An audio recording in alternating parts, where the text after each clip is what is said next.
Thanks again, guys. My name is Josh D'Amigo. I'm a singer-songwriter around town. My question is, again, on the Twitter. Followers versus following. Do you think it matters how many people you're following? Because I know that a lot of people go, oh, he's following 7,000 people. He's got 300 followers.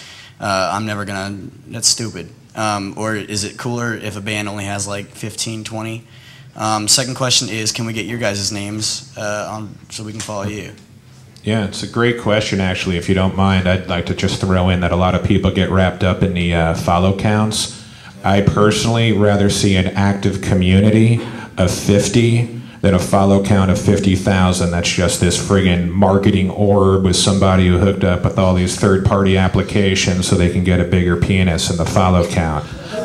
I'd rather see an active community, and that's what's more important. If I see you have 15 followers, but there are people and you got something going on, all about it. Let's go. It comes back to it's quality over quantity. Absolutely.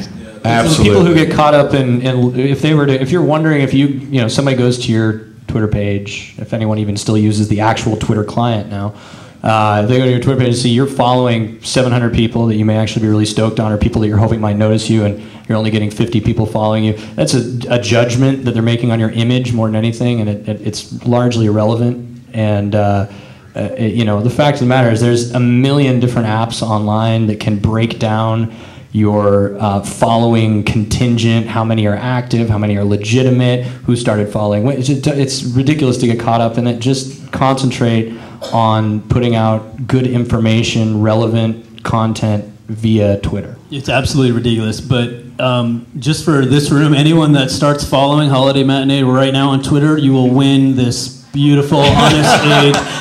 Every one of you who starts following right now gets a pomegranate blue. And that kind of speaks one thing, by the way, to one of the great things about Twitter is explore Twitter, but explore all the applications that go along with it. I mean, the Twitter by itself is just a warehouse. That's all Twitter is. Now, how you navigate that warehouse is what matters, and there's a million different applications that will help you really manage and utilize your Twitter to the best of your ability while it's hot right now. And by the way, the guy, he wanted to know also what our Twitter handles are, so... Holiday Matinee. I wrote it on here too. Yeah, mine's Downtown Rob. Wrote it on the front there. I'm here as well. It's at the Rock God. I am at Matt Diablo, and it's M-A-T Diablo.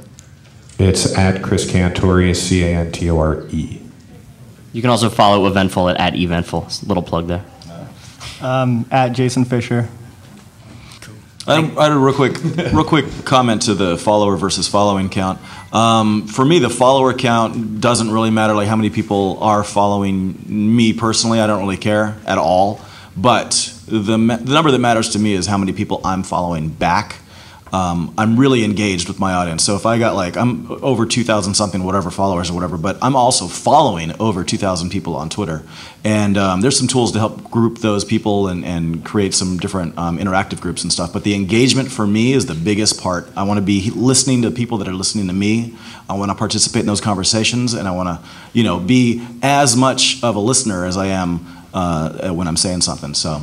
And when you, not to dwell on Twitter again, but the conversation came up before, you get to Twitter, you start at 0, and where do you go from there? Utilize hashtags.org to find people that are interested in what you guys might be playing, the type of music that you guys might be playing. Find other people that are talking about indie rock or hardcore or progressive metal, whatever it might be, and follow those kinds of people, and then engage with them to get them to actually become a fan of you. The communities have already been developed on Twitter. You just have to find the right hashtags and the right groups of people, and that is extremely important. And you can utilize any one of these third-party Twitter apps that we've talked about to search for certain phrases that you think might be relevant to what you guys are doing.